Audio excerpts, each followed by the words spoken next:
Item 7.3, proposed conceptual Rancho Santa Margarita City Ordinance regarding bullying of minors and parental responsibility.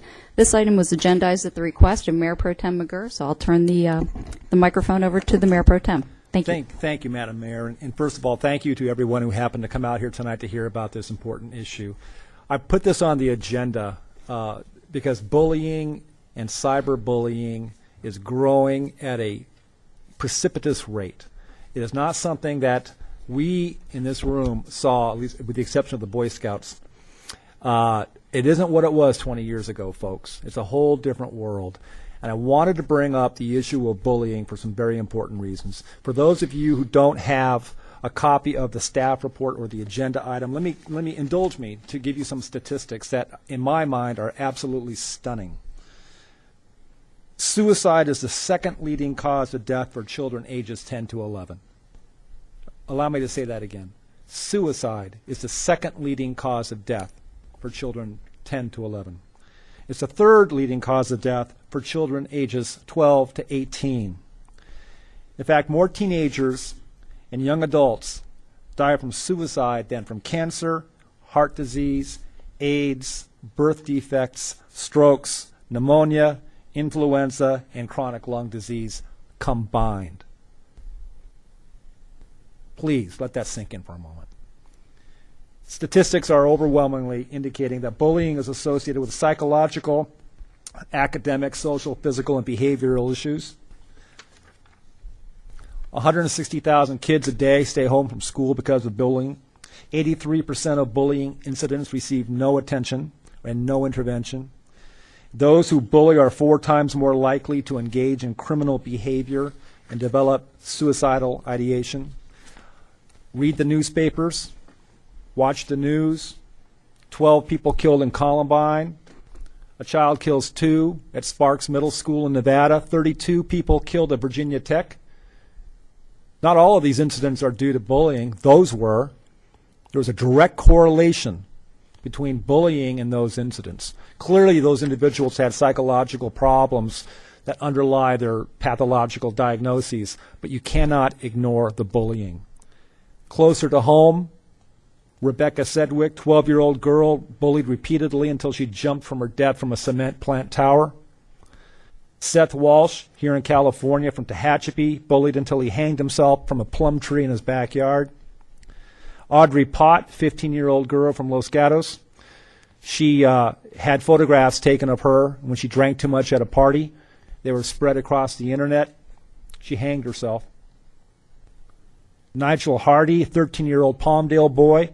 He was bullied because he was a male cheerleader, bullied incessantly until he shot himself with a shotgun. Amanda Todd, 15-year-old girl who committed suicide after being bullied at school. She changed schools. She sought therapy. She ended up cutting herself, drinking, using drugs. And you'll see a video of Amanda Todd in a moment. She killed herself 1 month after making that video. I recognize that talking about this and trying to come to a method by which our community can help the schools is not going to eliminate bullying. I'm not so naive to believe that for a moment. But even though we in this room may have been bullied, myself included, as a child, we all grew out of it. We dealt with it. Time went on. We got bigger. We got older. We got stronger. We have parents who we would discuss it with. Maybe we went to school administrators and talked to them. Or maybe we just, like me, ignored it. And eventually it went away. The vast majority of cases, I'm sure that's how it happens. But not everyone has that. Not everyone has 2 parents nowadays at home. We're being taxed to death. Nowadays, 2 parents work. It's rare to find a stay-at-home parent anymore, unfortunately.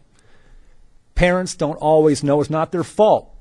But parents don't always know what their children are doing, not just at school. And that's what I want to talk about tonight. It's not just school.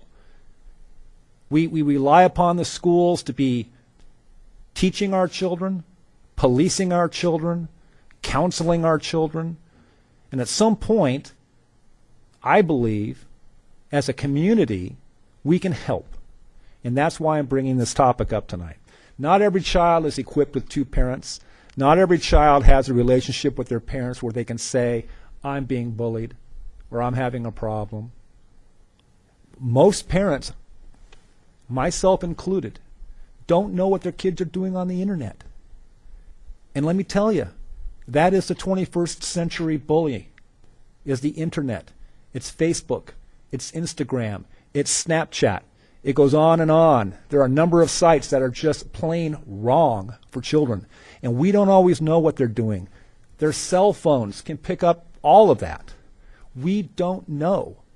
Today, I came downstairs early this morning. I found my son and asked him what he's doing on his phone. I'm playing games. I made him turn on the volume so I could hear the game. And thankfully he was playing games. But I'll admit, I don't always know what my son is doing on the internet, my 15-year-old son. Again, it's the 21st century plague of bullying right now, is cyberbullying. Somebody who knows a lot more about this than I do is Clay Cranford. He is the city's liaison to our schools. He's our child safety deputy. He monitors sex offenders with a history of crimes against children. He administers crime prevention programs, and he created a cyberbullying program. Actually, I believe he created two, one for students and one for adults. And he knows a lot more about this than I do. So with your permission, Madam Mayor, I'd like to call Mr. Cranford up. Good evening, Deputy Cranford. How are you? Very well, thank you. Good evening, City Council. Welcome. Deputy, can you give us a summary, basically, of what is cyberbullying and what do we have it here in Rancho? Yeah, cyberbullying is just merely one piece of this kind of cyber safety issue that that I deal with students on a daily basis. Like you mentioned, I mean, students are being exposed to, inappropriate behavior, harassment, bullying from other students, but a lot of times they're on an unfiltered internet. They're looking at things that I think the general public would not be okay with, a child viewing pornography, some really fringe sites. I mean, parents don't want their kids watching some reality show because of the activity on there. It's a Jersey Shore kind of mentality.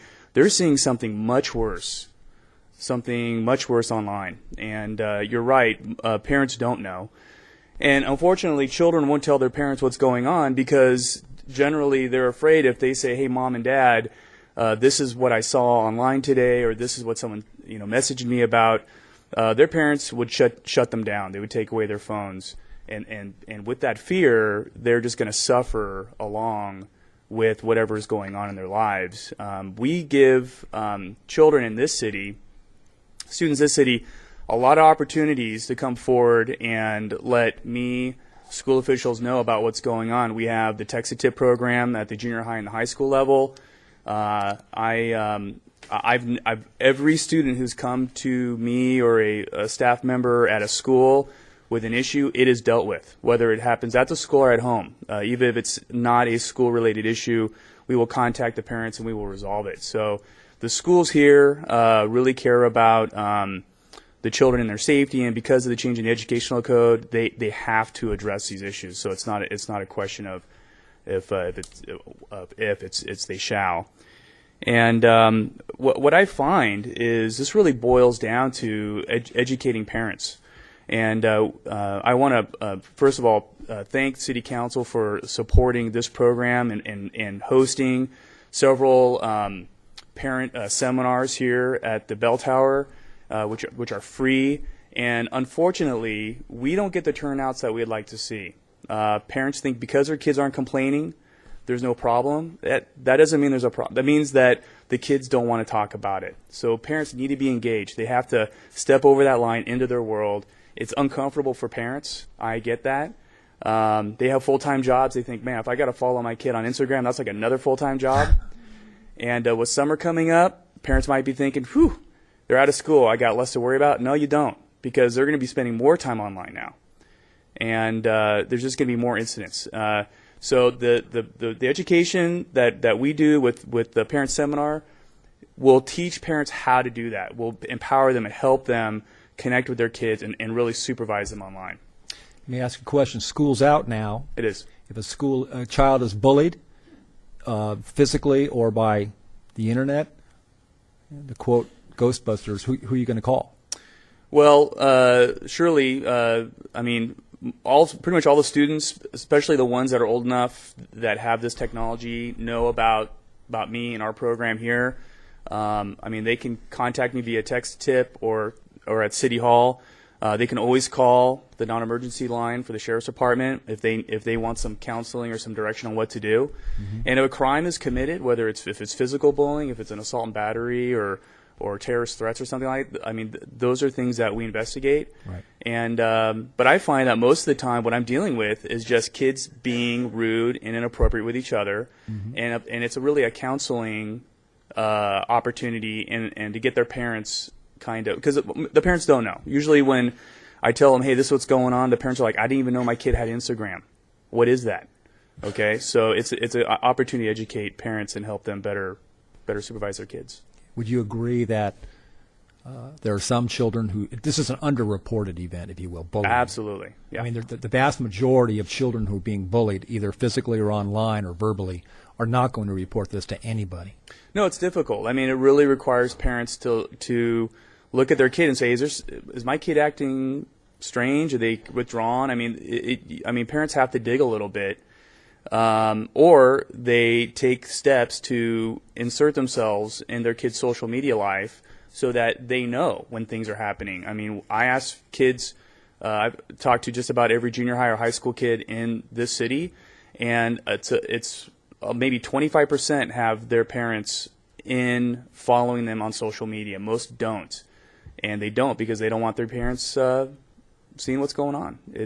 Amanda Todd apparently didn't include her parents in what was going on with her until it was too late. Yeah, usually when something gets to me, it's really blowing up to the point that the parents it's right in their face, and then they come to me. Or usually, Amanda Todd is a really sad cautionary tale that that bullying when we were kids, it occurred at the school. You went home and you had a safe place. You had some respite. With the internet, when you go home, the bullying will continue. And if you change schools, the internet's there too.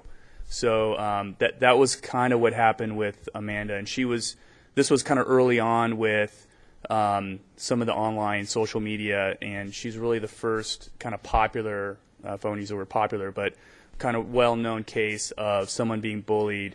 In addition to having other issues, obviously, she was dealing with depression and self-mutilation as well. Right. What are the odds of that ever happening here, if you can tell us?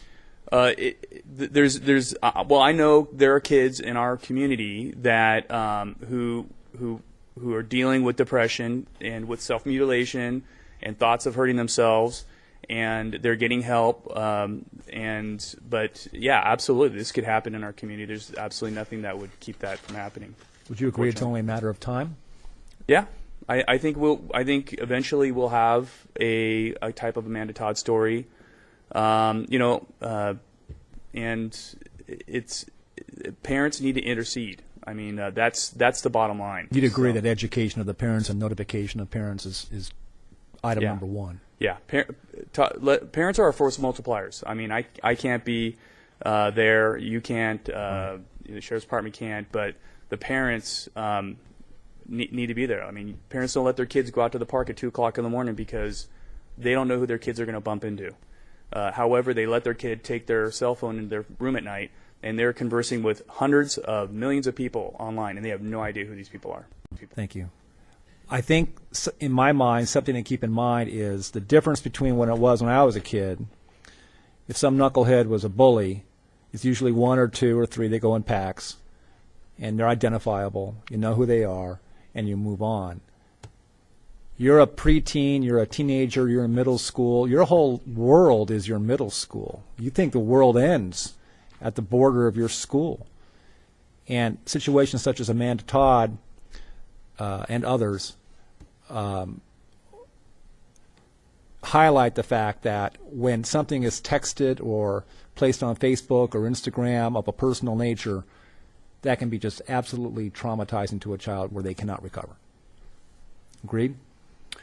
Yeah, agreed. And I want to thank you for the opportunity to talk about this issue. It's passionate to me. I just want to finally also remark that my remarks here are about child safety. The Sheriff's Department isn't advocating for or against this ordinance, but I appreciate having this opportunity to at least highlight this issue, because it's not going to go away, and it's going to take people to think about it and really make some steps towards being proactive. So thank you. Thank you. Cassidy McMillan is a resident of RSM. She's an award-winning filmmaker, an actress, and a speaker advocate, and she has produced and directed another a film, a documentary called Bullies and Friends. And I've asked her to be here today merely to play the first 2.5 minutes of it. Again, as the mayor indicated, this is not as, frankly, as graphic as what we just saw, but I would caution the parents in the audience, this may not be appropriate, at least a reference to the child in this case, for younger children. So I hate to make it, it's like an exercise class. If you choose to have your children wait outside, this is only 2.5 minutes long. I think that might be wise.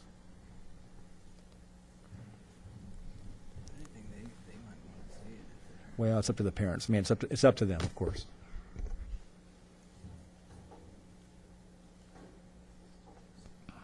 Just to let everyone know, hi, first of all, I'm Hi, Cassidy Cassidy. McMillan, and I thank you, members of the City Council, for addressing this issue.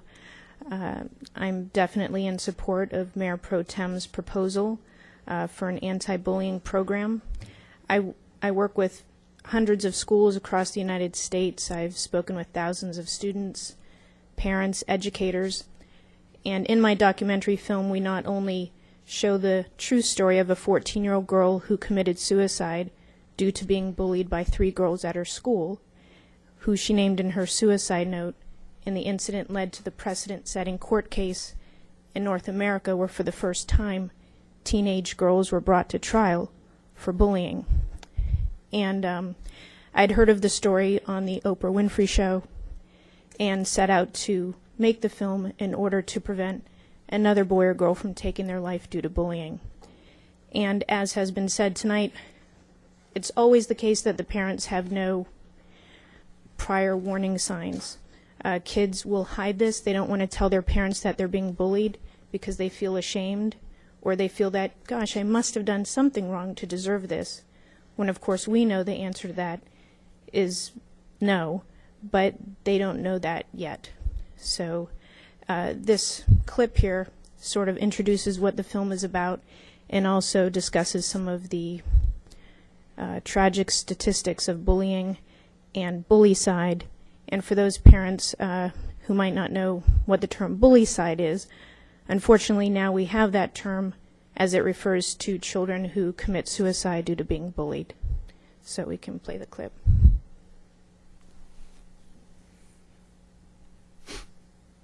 No volume.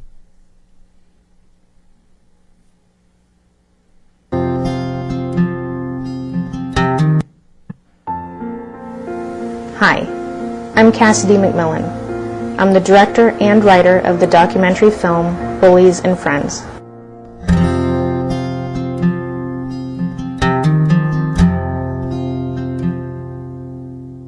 Because I never would have wanted any of them to be scared. A child of 14 would take her own life because of bullying. Bullies and Friends tells the true story of a 14-year-old girl named Dawn Marie, who after being bullied and threatened with death by 3 girls at her school, hung herself in her bedroom with her dog's leash. In her suicide note, Dawn Marie named her 3 tormentors. The incident sparked a groundbreaking investigation that led to the precedent-setting court case, where for the first time in North America, teens were made to stand trial for bullying.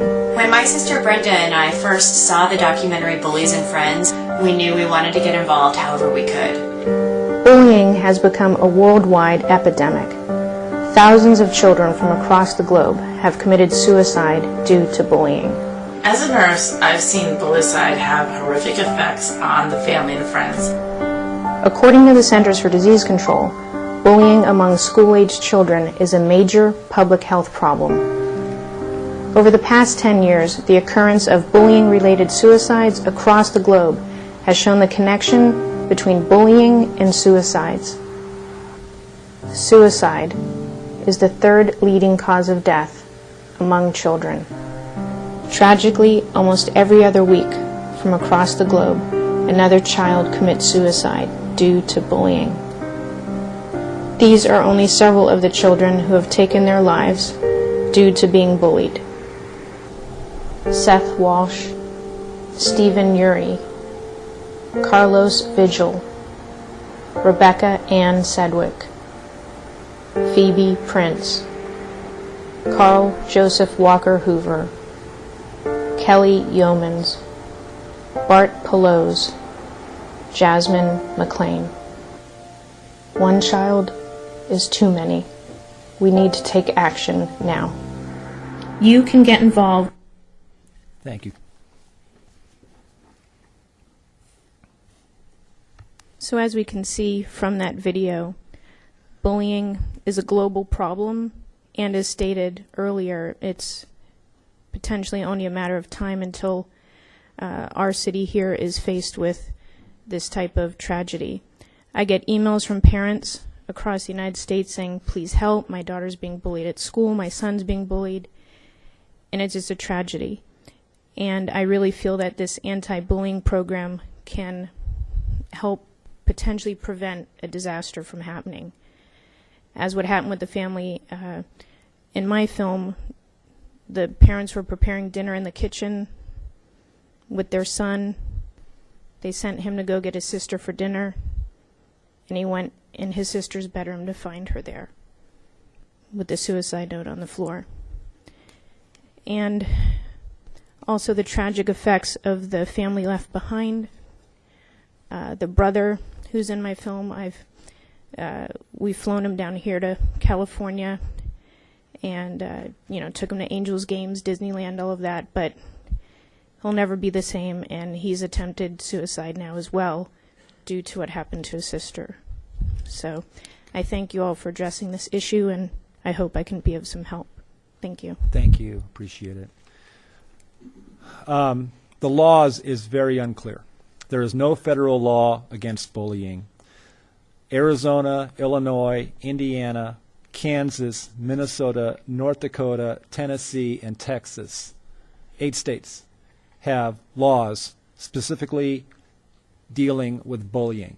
California, and by the way, those states deal with bullying outside the school system, not just in the school system, but outside the school system. There are, so far, 3 cities that have ordinances. Monona, Wisconsin, Milton, Wisconsin, and Kansas City, Missouri. A lot of other cities are jumping on that bandwagon as I speak. A lot of other states are now passing laws, or it's going through the legislature to pass laws regarding bullying. California has no laws that deal with bullying outside the school system. Education Code Section 48900 is the law that Deputy Cranford mentioned a moment ago. That is the law that deals with bullying in California. I want to just for a moment, a lot of people have written me and contacted me, well, we have harassment. If someone harasses a child, that's illegal, and that's true. But harassment it deals with legally protected attributes. In California, there's a lot of them. But it's basically your race, your sexual identity, your sexual orientation, disability, or your religion. And if someone is not attacking one of those, you fall into this hole, you fall into this vague area where you are being bullied. Amanda Todd was being bullied. A lot of other kids were being bullied who are no longer here. And there's a lot of them out there right now, in this town included, who are being bullied on a regular basis in a pervasive manner by individuals not necessarily from this city, but they are not talking to their parents about it. The Education Code, Section 48900, has never been attacked on constitutional grounds, ever. It was modified in January of this year to include cyberbullying. It has not been attacked on constitutional grounds. In this city, we have 2 public school districts, Capitol Unified and Saddleback. We have a private high school, best in the country. We have 3 public high schools that are not in RSM, but our kids attend. 1 middle school, 6 public elementary schools, 4 private elementary schools, and growing. There's not a lot of cohesive contact amongst all of them. But what about the bullying that happens outside of school? 48900 deals with bullying in school, during school events, and going to and from school or school events. It doesn't deal with it. And thankfully, we have, and I want to make sure this is really clear, we have fantastic school administrators. We have fantastic teachers. We have Deputy Cranford. We have a great system right now of educators who are doing their very, very best to help kids who report bullying. But the reason I brought this up, and the reason I brought what I call a conceptual ordinance that I'm not asking the city to adopt, is I want to do exactly what we're doing right now. I want to create a dialogue concerning this issue. If this were a disease akin to, Ebola or AIDS or whatever, it would be all over the news. People would be running around looking for a vaccine like crazy. California would be budgeting a vaccine right now. But this is something that's insidious, where parents don't necessarily know what's going on, and it's not their fault. So, again, I want to make it really clear, I think our schools are doing a great job. We have the safest city in California. And why is that? And I'll tell you exactly why it is. It's because we are a proactive city when it comes to safety. We have a city council year in and year out. We've dedicated roughly 50% of our budget to public safety. We have contracted with the best law enforcement in the land, in the Orange County Sheriff's Department. We have budgeted repeatedly for a child safety officer, Deputy Cranford, who's won every award imaginable. We have homeowners associations, and through the community associations of Rancho, have created neighborhood watch groups. We have local schools. For instance, Tejares Creek Elementary School had Be a Buddy, Not a Bully event over a week long, which was very moving to me. Former Mayor Beal and I attended that. It was just extremely moving. We have an active community that looks out for one another. In other words, again, the safest city in California didn't get there by accident. It got there because we've always been proactive. 52% of our households include a minor. Over half of our houses include a child under the age of 18. And frankly, it's my feeling that we're public servants. We're up here as public servants. We're not here as registered voter servants or servants of Republicans or servants of Democrats. We are public servants. And roughly 30% of our public is under the age of 18. So, the reason I bring this up and the reason I created a conceptual ordinance is I want to create an environment where we can discuss this issue openly, not behind closed doors, not in small focus groups. I want to see the community involved to discuss this openly. It is the conceptual ordinance is not here to be adopted by this city. It is meant to create an environment where we can discuss these issues, not with the intent to take anyone's rights away, not with the intent to penalize anybody, but with two intents: to educate people, particularly parents, as Deputy Cranford pointed out, to educate people on bullying, again, all forms of bullying, but in my mind, most importantly, this 21st century bullying that did not exist when I was a kid and when we were all kids. It did not exist, and it is insidious. It's terrible. And I think as a community, we can do something about it. We're here to protect our kids. If we can't protect our kids, we don't deserve to be here, up here. So what I'm asking my brethren on the city council, I have created a conceptual ordinance. Let me back up for a minute. I want to give you a little background on that. There have been a lot of attempts by various cities to adopt ordinances to ban bullying that were frankly very overbroad, very vague, and in my mind, just inappropriate. This is not. Let me give you an example of what I'd like to see happen, and this is why we're here. Milton, Wisconsin, small town in Wisconsin. It's very similar to Rancho Santa Margarita. Very similar in size, in demographics, and with regard to the school systems having a very strong anti-bullying policy. They adopted an ordinance whereby if you have a child who you feel is being bullied, or if you as a child are being bullied, you can go online to the city website and you can send in a form. It's called a bully alert form. And it's in the agenda if you wanted to look at it. It's page 12. And it's a form that you can fill out, and with confidence and with anonymity, you can fill out the form, and the form automatically is zipped to the sheriff's department and to the schools, at which time the sheriff's department and the schools figure out whose jurisdiction is this, and they act on it. I think it's a wonderful thing. I won't mention who suggested it to me, but someone else suggested the idea of having classes for sixth graders that would educate them and their parents on social media etiquette, for lack of a better phrase, on what goes out there, what comes back, what's appropriate, what's not. There are a number of things we can do. But by having this dialogue is step number one. And step number two, what I would ask my colleagues to do is to form, and we've talked about this before in the past, I hate these terms like study groups and blue ribbon panels and whatnot, a group of parents, educators, and law enforcement to meet, to get together, to put our heads together, and find ways to help the schools deal with and prevent bullying. The schools can't do it alone. You could probably line up 100 teachers and they'd agree with me right now. They're there to teach. The administrators are there to protect children as well. They do a phenomenal job.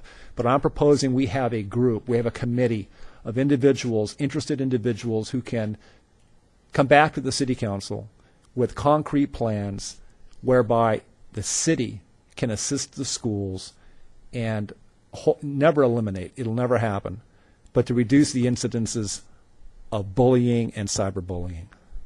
I could go on forever, and I won't.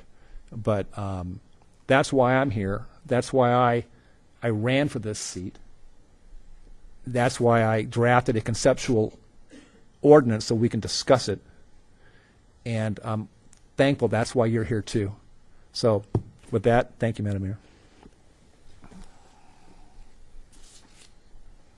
Thank you, Mayor Pro Tem. I have a number of public speakers on this item, and I think I'll take them now. Sure. The first speaker is Carrie Berry. Carrie Berry. Oh, Carrie.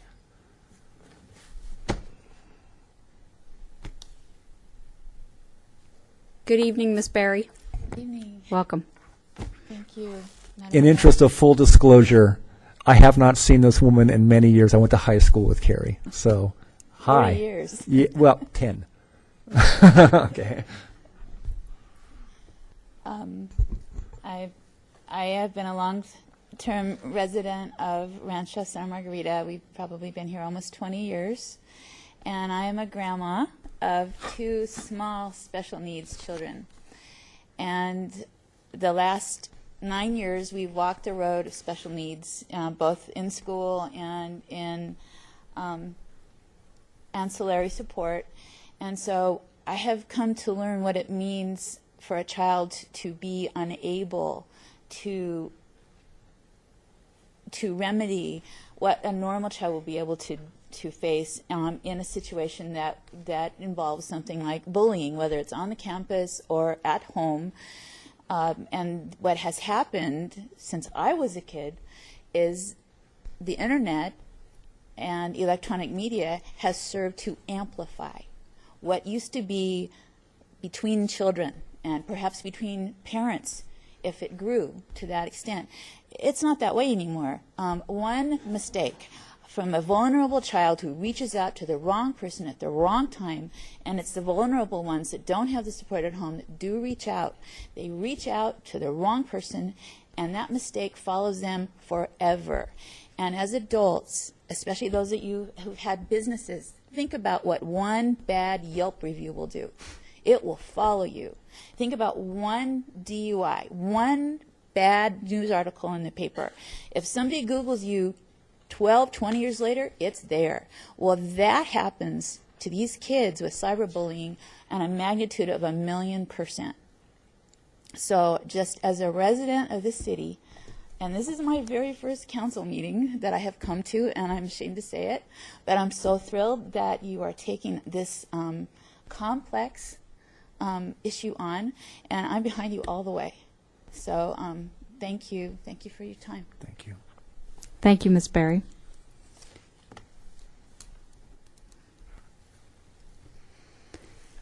Our next speaker is Dr. J. Allen Schulman.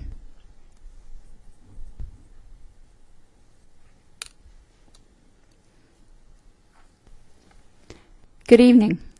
Good evening. Thank you. I want to extend on to the deputy's comments. If you ever have a physical need or are in physical danger, call 911 immediately. To start off tonight, change in inability to manage and communicate to reach out for help. In April, this young one would be unable to adapt and would perish. Likewise, this younger life does not conform with society, will be outcast and left to defend on his own. My name is Alan Schumann. We do not live in this kind of uncivilized, uneducated world. However, some around us would want a 6-year-old to stand up on his own without help. I agree we live in an overprotected society when a disabled child has to learn to be able to adapt on their own, and we have to overprotect them. Why not just give that child a government stipend and tell them to live indoors for the rest of their life? Or are we that type of society? Do we have to educate the world around them to allow them to learn to accept each other? Or are we too unable to do that? We are here tonight to tell the world that our community is willing to take this stand. No matter what the outcome of tonight's vote is, you will be sending a message to the world. First, do we allow our daughters to defend against their peers and adults who thrive to find a need to pick out a weaker child due to unresolved personal issues? By voting no, this is the message you send forward to this world. Or does this body limit the ever-increasing amount of hate crime, child abuse in the form of mental torment, or what some consider protected speech? Is a person entitled to be protected by the bodies it so empowers, regardless if the child is 11 years old and is ready to jump off the RSM bridge because of torment that they face online or in real life, or within playful interactions between their friends? Defining those boundaries is very vital. Doing nothing but reading the next headlines is something this community cannot sit back and stand for, from a body it so empowers to do something. Both the bully and the victim needs help and resources they can use. I urge this council now to reach out and help me. 2 years ago, one of my best friends died, and I can take nothing back that I did as a child nor a teen. I am that bully.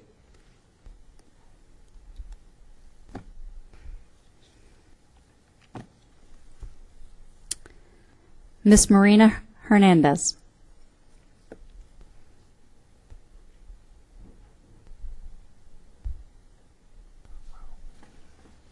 Good evening. Welcome. Good evening. Thank you. First of all, I'm not a resident of Rancho Santa Margarita, and I don't read the newspaper, but my girlfriend showed the article in the Times, the Register, over the weekend, and I felt compelled to come. I don't have anything prepared, just a few notes from a binder that my husband and I have been compiling for the past few months. My son's a victim of bullying. He's 8 years old, and he was threatened a day after a young boy threatened to kill his teacher and hit her. That boy returned to school the next day, and he threatened to kill my son. We called the superintendent's office. I'm not going to name our city or school district. It's 30 miles north of here on the 405 freeway. And they said they were handling the situation. So we decided to call the police department to find out what measures we can take to prevent this from happening or to protect our son. They said because the young boy didn't verbally and directly threaten my son, it wasn't a criminal offense. The boy did this to my son and said, whoever told him to be quiet, he will kill.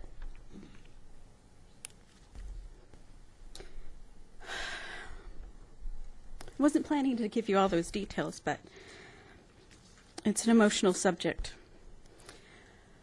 We later did some research on the internet and discovered Education Code, which you were speaking of earlier, 48900, article, Privacy of Pupils' Records, and it says a school district shall inform the teacher of each pupil who has engaged in or is reasonably suspected to have engaged in any of the acts described in this code, which is threatening, hitting, anything verbal. So I called our police resource specialist at our local police department, and I said, I believe our principal may be in violation of this code since we felt nothing was done to suffice us. And I asked, how do I report this Education Code? And he didn't have an answer for me, but he said they were handling the situation. Since then, this young boy has been suspended 2 other times and remains to be at our school. In your data, you mentioned 2 expulsions in the county. This boy was never expelled. He continues to harass young children, threaten, hit, bully, bother. And my son never felt that any justice was served. We've attended meetings with our district, and we presented 2 programs on anti-bullying because we don't feel our district supports this issue. They told us we're so fortunate that it's not a pervasive problem in our district. It only takes 1 incident. So I wanted to share with you a document produced or published by the U.S. Department of Health and Human Services, and it's called Bullying is Not a Fact of Life. And I want to read a few quotes. It's time to make a commitment. How much bullying takes place in our schools and other youth environments depends on the role that committed adults, such as all of us today, will play in their schools, their families, and their communities. This is a document published by the Department of Human and Health Services, and it's based on the Olvius anti-bullying program, and I wanted to share that information with you because Dr. Olvius is the world expert on this topic. Again, I shared this with our district. I also wanted to share the McGrath training program. Their vision is to decrease bullying and unlawful harassment and to protect school districts in the event of legal action. Their curriculum is the only anti-bullying system based on current research in 2 fields, socio-emotional research on the effects of bullying on victims, bystanders, perpetrators, and legal research on what the courts are saying regarding standards of care and educator responsibilities. I also want to share a formula referenced by the California Department of Education in the document Bullying at School by Professor Kenneth Rigby's bully formula. Bullying is a desire to hurt, a hurtful action, a power imbalance, repetition, typically, an unjust use of power, evident enjoyment by the aggressor, and a sense of being oppressed on the part of the target. Bullying's not a fact, or should not be a fact of life. Thank you for letting me share, and I appreciate your concern on this issue. Thank you. Thank you. Thank you for the materials. You can hand them to the city clerk.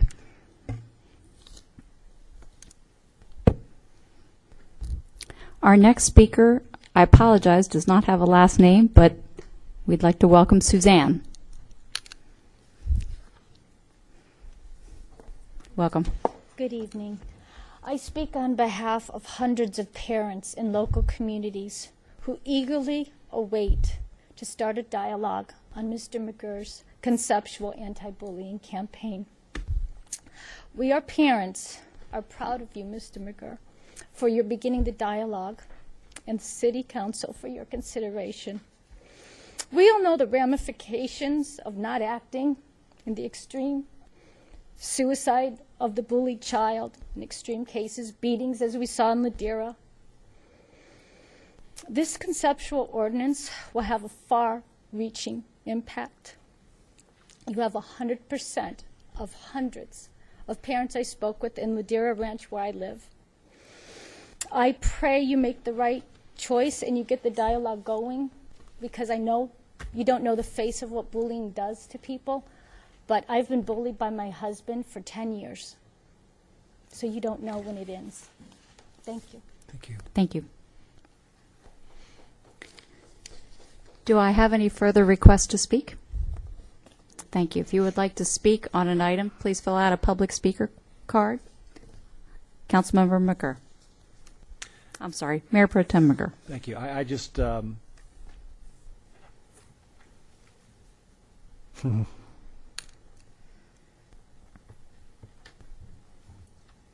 thanks for being here. Mr. Schumann, thank you. You bring up a great point, and I didn't bring it up, and I should have. What I've sought here tonight to create this group of people to work on this problem is not just for the bullied. It's for the bullier, too. It's to protect kids. Educate parents, protect kids. It's really simple. And all of you who spoke tonight were fantastic. And I think you bring to the plate what this problem's all about. And the unfortunate thing is that there are thousands of people just like you all over the place. And God bless you. Thank you for being here. I would actually, if you want to have any discussion about it, but I would, again, I want to move this item at some point in time myself. What would you? I would move to, number one, first of all, I want to thank you all for indulging me on this issue. Mm-hmm. It's obviously very important to me. Mm-hmm. I would like to move to formulate a committee of parents, educators, law enforcement, and a city representative, and I would volunteer myself, quite frankly, to formulate, to gather together and formulate concrete, definitive program or programs to assist the schools in Rancho Santa Margarita to prevent and to deal with bullying incidents. It's very simple. I'm not here to pass an ordinance, but I did include it because I think it outlines the issues and it outlines what other towns have done in that regard, and I think if we can follow a pattern without having to pass any new law, that's the best way of going, and I would appreciate your indulgence in that. Mayor Gamble, if I may? Yes. Just to clarify, Mayor Pro Tem McGirr, that your motion is not for the council to create a formal committee. Your motion is to garner the support of your council colleagues for you to conduct community outreach into the public by compiling an interested group of stakeholders. That's absolutely right. Okay. I don't need a formal committee with Brown Act issues and whatnot associated with it. I would like the council's blessing, to put it bluntly, to allow me to gather interested stakeholders in the city, again, educators, law enforcement, and most importantly, parents, to come up with this organized, again, concrete plan to assist the schools in this town deal with and reduce and prevent bullying episodes of all types. Madam Mayor? Yes, certainly.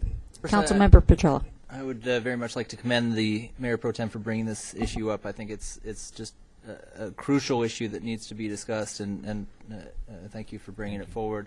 In regards to a committee, I fully support that, and what I'd like to see a step further with that committee in the first formation of it. I don't know if we need council action to direct to staff to establish a town hall where we hold a town hall where parents can come out, and we have a set date that we put out notice and have the staff organize it. Maybe we could do it at the bell tower, but I'd love to see that where we have all the community come out and discuss this issue.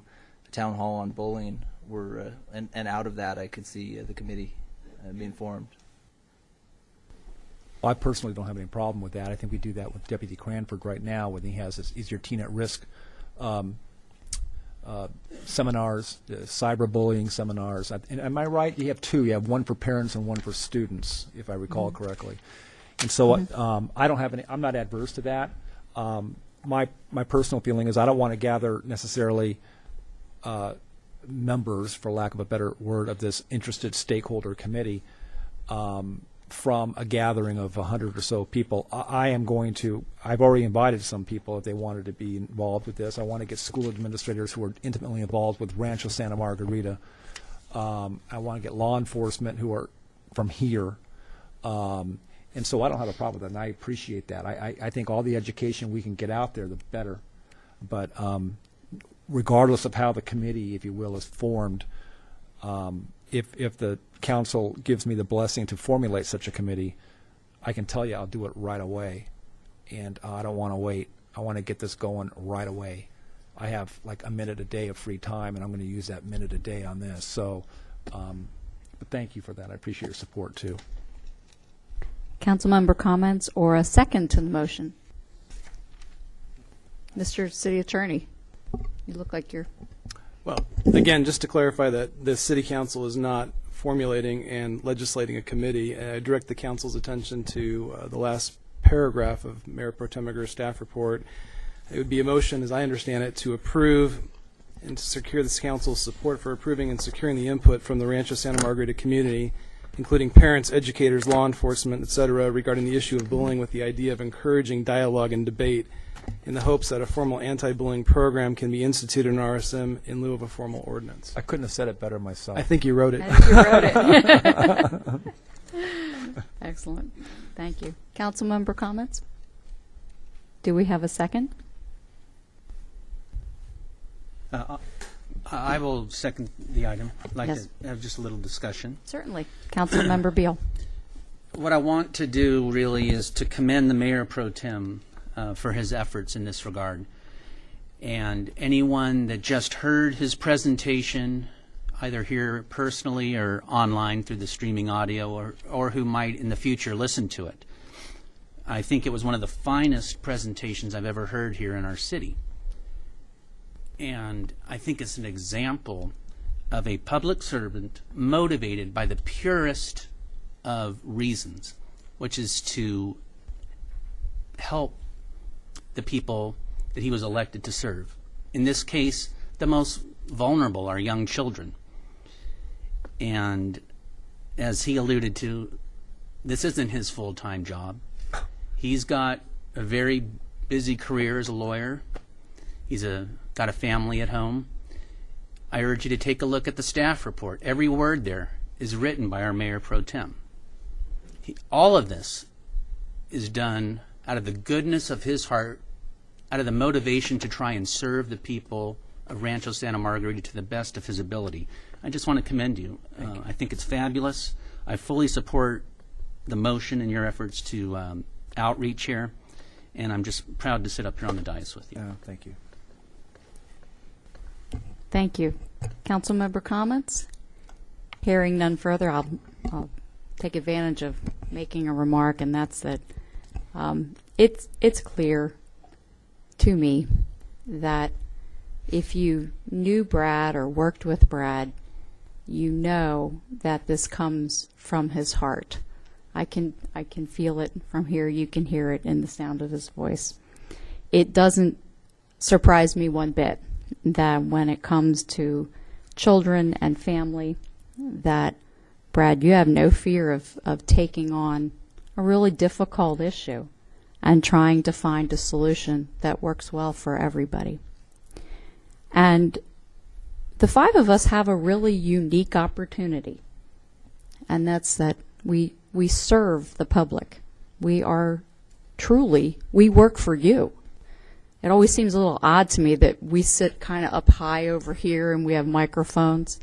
I almost think it should be in the reverse. You guys should sit a little higher and have microphones.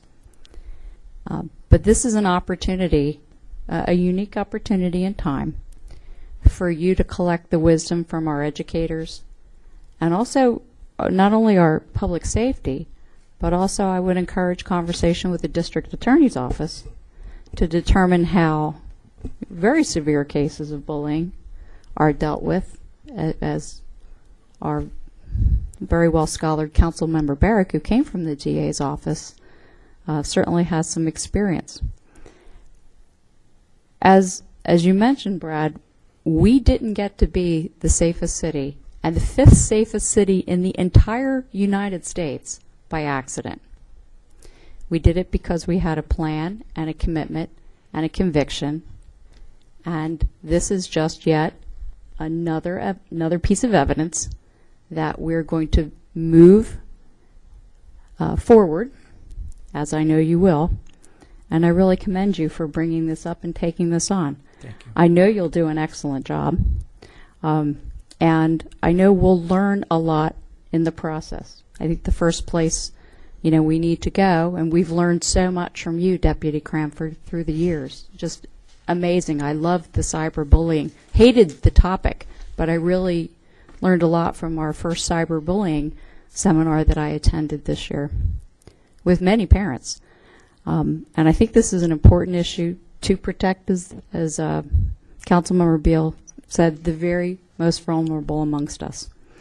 I think shining a light on something is the very first way to help eradicate it. And I don't have any illusion either.